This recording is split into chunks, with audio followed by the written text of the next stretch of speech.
Because truly what I learned in 2025 is if you can continue to show up for yourself while you're enduring real suffering, this is where the change happens.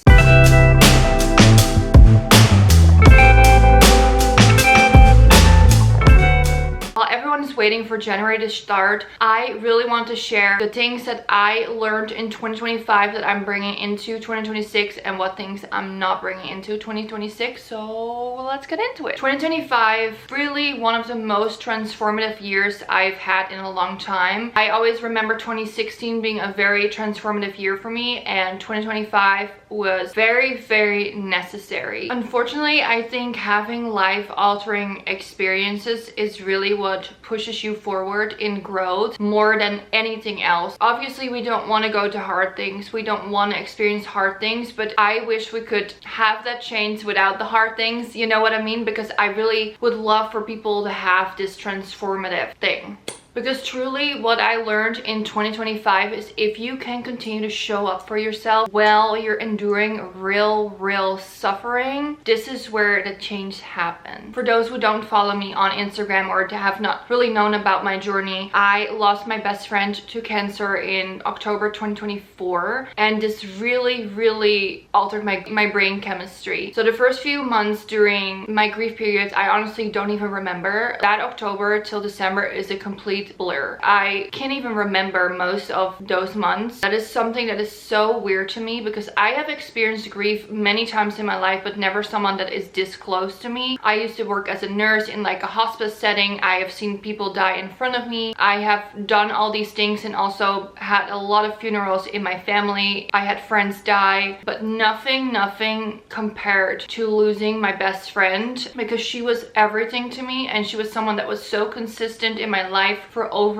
like 10-15 years, almost 2 decades almost. And that is something that I don't wish upon anyone, but the amount of change that came from that mentally, because watching someone you love die, it literally shifts everything. It shifts your perspective on life, how you see yourself, how you see others. There's so much that goes into grief that I cannot even put to words. It has a strange way of stripping away the veils, revealing what really matters. And that is something that I've never experienced before. Grief didn't just hurt, it really truly changed me. But I would say it changed me for the better. It really showed a mirror on the parts that I needed to change within myself, within my patterns. Shined a mirror and a light on the wounds that weren't healed yet, that I just didn't really realize that were still there. And I think that the universe has a strange way of showing you as well that like lessons that need to be learned, you will keep showing up in your life until you choose option B instead of A. And I think that 2025 really revealed all that for me in so many ways, because one of the things is that I am a people pleaser at heart. This really runs in my family. This is something that has been always a thing that I used to rely on, and I think grief for me really changed that perspective. Grief has shown me what real love and real friendship look like. Grief has shown me what really matters. It has shown parts of me that needed rewriting, parts that needed healing that I just didn't focus on before, and grief really made me focus on that so much. And grief has prioritized myself in a way that I never did before. That is something that I've been really rewriting this year, because I stopped prioritizing a lot of things that were just not aligned and that I just needed to let go of. Grief is such a deeply personal experience that not a lot of people would actually understand, and it's so different for so many people. And also not every grief experience is the same. I'm very familiar with death, but losing my best friend was an entirely different experience this year. I'm not gonna make this whole video about grief, by the way. We're looping into something else, so stay here with me, because I think a lot of people, even if you don't go through grief, you can take away something from this. The thing is with like going through a really deep experience in life, like a awful experience, it really changes you. And I wish that we didn't need hardships to change or hardships to make better life choices and change, but that is just like the part of, I guess, like the human life, right? Like that is what really makes you. I wish everyone could go through that experience and not to like have a hardship, because I don't wish this upon anyone, but the fact that how much it opens you up, how much it opens and reveals things that matter, and how much the change comes from it. I've been obsessed with reading self-help books, personal development, everything that comes with it since I was a teenager. I used to read books like that when I was 15 years old. I ordered Louise Hay's book. There's things that I've always been obsessed with. I've done courses on mindfulness, about positive thinking. I've always been so obsessed with that part because I am very intrigued by it, but nothing, like all the books I've read my whole life, it's nothing compared to going through a real life experience in this depth, in this much pain. Like losing my best friend to cancer has been, in a sense, the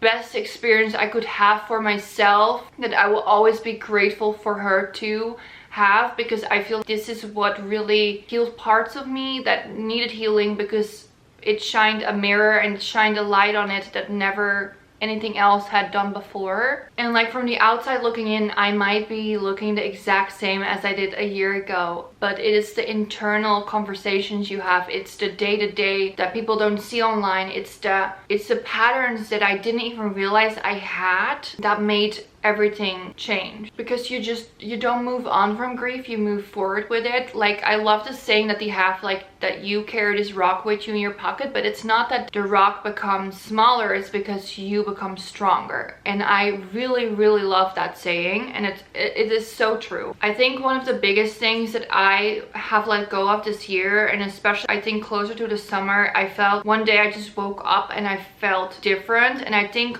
what really led to it is all these consistent things that you do on a daily basis that feel like you're not doing anything, and then suddenly everything shifts. 6 months later, I just felt like I woke up, and I'm still dealing with grief every day. It's like, it's a hard thing and it will always be a hard thing, but I woke up and I just like, I felt different. That's the only way how I could describe. I felt so much calmness, so much reassurance within myself, because if you keep showing up for yourself during hard times, this is where growth happens. If you keep showing up for yourself, for your companies, for the people that you love consistently, even though it's like the hardest time of your life, this is where change happens. I will go over these habits in a bit, but I want to first share my story. I have never in my life felt this sure about myself, of who I am, how I show up, all the things. I really feel I just like woke up one day and everything felt different. And I think that grief reveals so much for you, not just for yourself, but also for the people around you. I think that grief really shows you who is good for you and who isn't, in a sense. And I think that grief really shows a lot of things. I have always been a people pleaser at heart, and I think finally, because of grief, I decided to choose myself and put myself first before anyone else. And I think in that sense, like, grief doesn't always survive all your other friendships, and I've heard this from many people before, especially people that lost their parents. A lot of friendships do not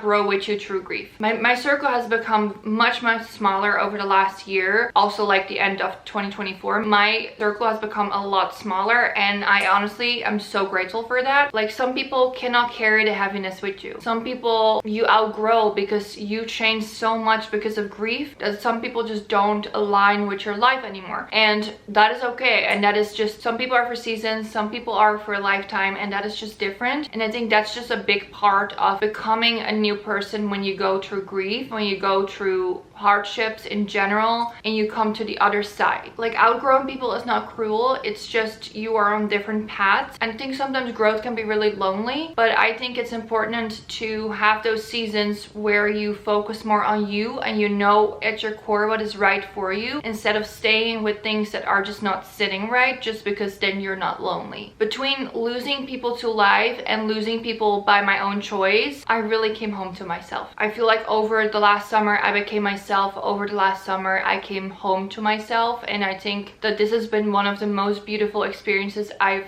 ever had with myself, if that makes sense. So here's a list of things that I stopped doing this year. I stopped over explaining myself. I realized that I have nothing to prove, I have nothing to say, that the right people will ask, and that has been so extremely peaceful. Sometimes you need to change the table that you're having dinner at. I stopped stopped being considering in situations that I was no longer considered in, and I stopped participating in toxic behavior. And I think this was a really big one for me, and something that I really needed to learn over and over again. And I think this is something that I really needed to learn once more. I've learned this before, but I had to learn it once more before I would really get it. And that's what I was saying in the beginning, that like the universe will give you the same lessons over and over again until you fucking understand it, until you make choice B instead of A. Sometimes you have to make the hard choice that will eventually lead you to the growth that you need, or the lessons that you need to learn, instead of choosing the easy way. Like something that I always love referring to is to like stop doing the quick gratification, something that you right now would benefit from, as in like you get that quick dopamine hit, you get that quick like connection or this quick thing, but think long term. Like, who do you want to be? How do you want to show up in the world? And this is a list I have myself in my phone, and sometimes you just need to check yourself, like, am I living up to my higher self? Am I doing the things that says on the list? And it's not like, it's not a list of to-do. Here's a list of things that I check with myself constantly if I am showing up as my higher self. So that is keep things private, accepting some situations for what they are, staying in my own lane, prioritizing my peace, minding my own business, prioritizing my growth, keeping my circle small and my standards high, no gossiping, no low frequency, the wealthiest month yet, the healthiest month yet, locked in. That's like what is in my list that I repeat to myself whenever I'm sitting on the toilet, whenever I just have a second on my phone. If you're waiting for the doctors or whatever, just go into your notes section and click it and look at it and check yourself. Every action you take is casting a vote for the person that you want to become. And this is something I learned this year, finally, after the universe has shown me this many times before. I finally got it, and I finally made decisions that past me would have probably not made. There were just certain things that I was just like no longer willing and allowing myself to be around or to participate in. Loud support means nothing without quiet loyalty. Because when you start making decisions for your higher self, for the long-term version of yourself, not the quick fix right now, everything changes. Because whatever we focus on, we give attention to, and whatever we give attention to, we give meaning, and make sure that that meaning is aligned with your higher self. And this is all in the small daily habits, because the meaning attributes how you feel is what determines the quality of your life, your day-to-day life. So instead of waiting for January to magically change you, slowly lock in the small habits now that make you connect with your higher self. So some of the small habits that really changed me this year is one of the ones that I just mentioned. I will repeat again, and that is have a list of what your higher self looks like in your phone, what you want to be, what you want to lock in at. And I gave some examples that was on mine that I look at monthly, that I sometimes just open when sitting in the toilet and just read over, and just like kind of like do like a mental check with yourself, like, okay, am I showing up like this version of myself? Am I or not? So then you become more self-aware of the decisions you make during the day too. Whenever I have a decision to make, and that can be anything, right? Let's for example say stay the whole day in joggers or actually get dressed. Like if you work from home like I do, is like make the decision in the morning, like are you going to stay in joggers all day because it's just quick and easy and comfy, or are you actually get dressed? When you actually dress up, you show up as a higher version of yourself because you feel more put together. So you take yourself more seriously, you take your work more seriously. It's a psychological, neurological thing that literally has been studied, that aesthetics matter, that the way you dress matters. So if you show up wearing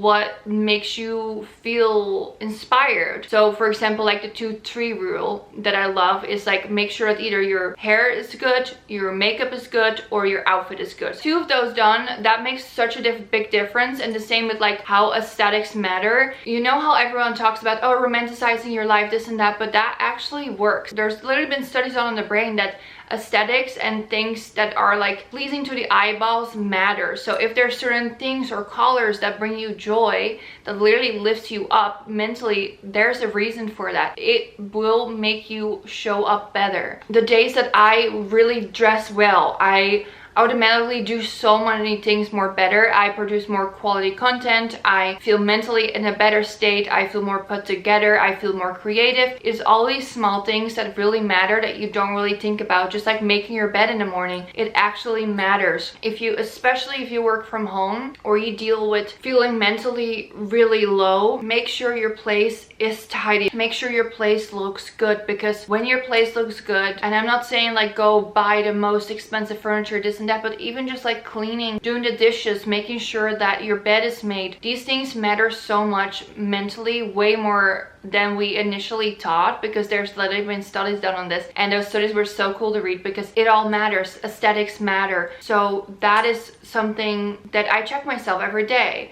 And of course you can have a day that you don't feel good and you want to just be in joggers. I do that too, but like showing up and checking yourself, making it a habit to mentally do this checkpoint thing with yourself, like, okay, like, wait a minute, am I making this decision because it's like a short gratification, quick fix dopamine hit, or am I thinking long term and this is gonna benefit my higher self, this is gonna benefit the person that I want to be?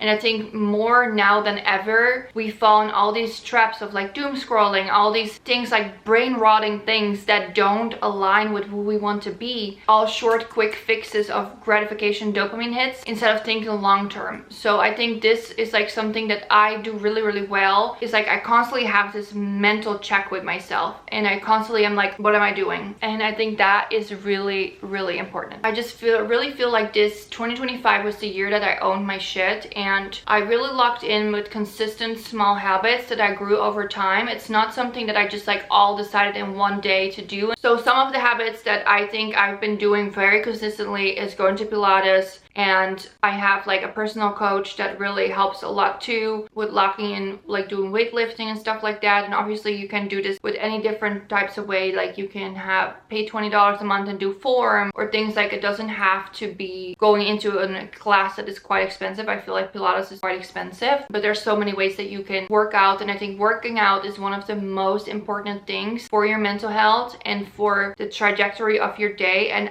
that is coming from someone that never ever enjoyed working out. I've always just been a creative girly, a girly that likes going to like be involved in music stuff, things like that. I've never enjoyed working out in my life. I never was into sports growing up. I fucking hated everything. I played guitar, I did like a little horse riding here and there, but like I quit everything really quick when it came to working out. And this is the first year that I've been super consistent with going to Pilates, and I feel like it has done so much for my mental health. Even though every time I go I am fighting myself, I am having this internal conversation, like making up excuses that you don't want to go. But once you become self-aware of it, then you're like, no, you're trying to trick me not to go. But you think about, if you keep reminding yourself of the higher version of yourself, you start making different choices. Over the summer, I actually had a coach for a couple months. His name is Dan Martell. He's a very successful business owner, and this was a very fun journey for me. And here are some things that I took away from that I am doing on a daily basis. And one of them is working out for 45 minutes a day. And I'm not saying like you have to work out to go to a class. This can even just be walking. You just have to move your fucking body. You just have to do it, because it's so easy to just sit behind your computer and not move. But it's so crucial. It's literally so crucial for your mental health, because, for example, recently I had a very stressful week, and it really was tasking me mentally, and I automatically went into doing the least amount of things possible because I felt so mentally so shitty. And then I went back to Pilates and weightlifting, and oh my gosh, immediately that day, 100%, it was a night and day difference of how that day was compared to days before. And I was still dealing with the same stress, but because I showed up for myself, I did the hard thing. I gave my body what it needed to feel stronger, feel healthier, and I had so much energy that day. I had so much more mental capacity, and that just goes to show like how important movement is, even though how much I also don't really care for it. So here are the daily 5 things that I do. Number 1 that I just said, work out for 45 minutes. Number 2 is look at my goals. So I have 2 lists in my phone. The one that I just mentioned is the higher version of myself. And this is like kind of like a checkpoint for yourself to like keep yourself in check. And then there's a list of my goals that I want to have this year, in 5 years, in 10 years. And this doesn't work for everyone, okay? But this is something that I learned from Dan Martell. It's like, have your goals and look at it so that you stay focused. Focused as in that you feel like you have a purpose. Because if you just go behind your day-to-day life, but there's no end goal, there's no goal in sight, there's nothing you're working towards, you're gonna automatically feel so much more shittier mentally than if you actually just lock the fuck in and just keep yourself in check. And it doesn't mean that every day has to be like a great big thing. It's about, and just reminding yourself of the bigger purpose. And I think this is what people really need right now as well, with how much is going on in the world. Something to focus on, having a purpose, and something to work towards. Then post on social media as one that Dan Martell also mentioned, which I've already been doing. Social media is my job and I'm so grateful for it, but it's a good one to mention. Then also I read 10 pages a day. Every morning I read 10 pages a day of a book that is not fiction. I am a female founder of a startup business called Rebel June. I really want to learn more and more about things, so there's so many books to read. Here's some books that I love reading as a business owner. Good to Be Great by Jim Collins, Mastering the VC Game. My business is bootstrapped, but eventually we want to get into the VC games, so it's good books to read. Then I love this book by Reid Hoffman, which is called Blitz Scaling, about scaling your business. Then I read The Courage to Be Disliked, which I think was a phenomenal book that I think I did take a lot of good takeaways from this year with decisions that I made. Loved that. Number 5 of the daily ones is sending 5 opens a day. I have to say I don't do this every day. The 5 opens a day is definitely more for people that are in business and you just have to make connections every day, whether that's retail spaces, that is people online that maybe you can learn from. It's like all these things. Sending 5 opens a day pushes everything forward. I like to start the new year calm way. I don't like how people switch from December being cozy to like lock the fuck in January. I think that's very aggressive.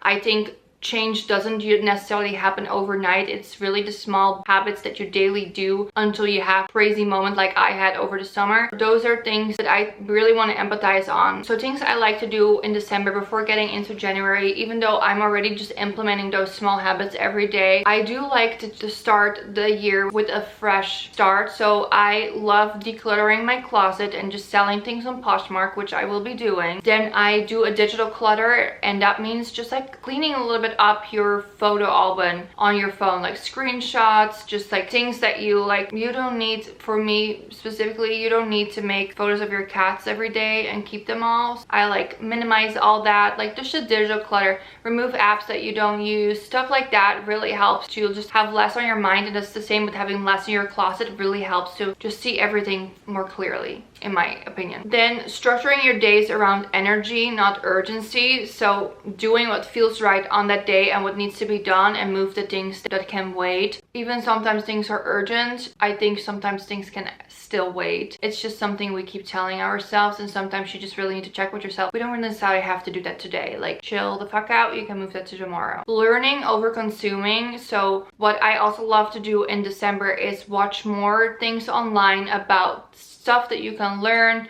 a new skill, learn more about like how leveling up in a new year, stuff like that, and stop like over consuming just to consume. And the same goes with purchases, because I know that December is quite expensive, as in like we overconsume a lot too. Like, it's all about locking in without the pressure. I think that is really what I want you to take away from this lengthy video, because some seasons are for building, some seasons are for resting. There's so many things that we go through as a human being, and I think there's a season for everything. And I don't think you need to necessarily force yourself to lock in and change your whole life by January 1st. Like, locking in does not mean burning out. Locking in to me means setting tangible habits, like having habits in your life that actually work for you and that you can stick to.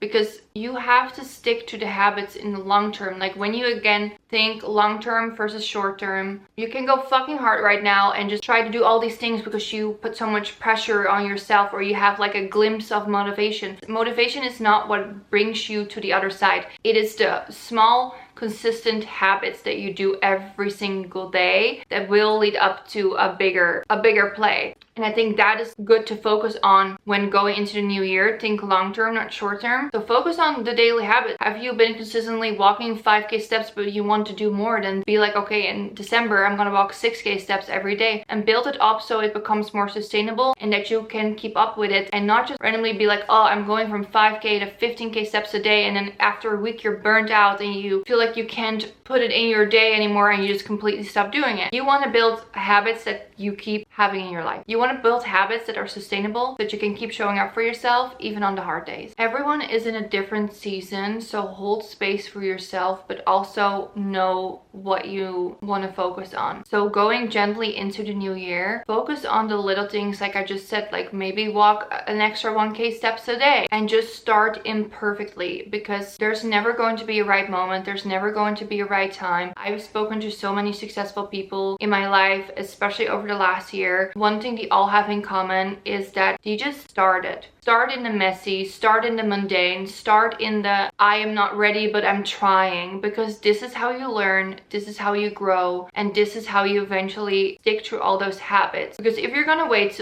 till the perfect moment to start everything, that everything is lining up, you're just simply never gonna do it. Like truly, you're not gonna do it. You just gotta start. Start imperfect, start small, start with consistent little habits, whatever they may look like to you. Knowing what my human design is and all the things that come with it really helped me to give myself a permission slip to like allow myself to show up the way that I should be showing up in the world. And I think this is very, very helpful. So definitely check that out if you've never heard of it. If you have not really deep dived into your human design, I think it's very helpful. I hope this video was meaningful to you. If there's any other things you want me to focus on, or you were a little bit confused about, because I was definitely a little bit rambling, let me know in the comments. I love the chat. Leave a black heart emoji if you made it all the way to the end. I appreciate you so much watching, and I cannot wait to see what 2026 has in store for you.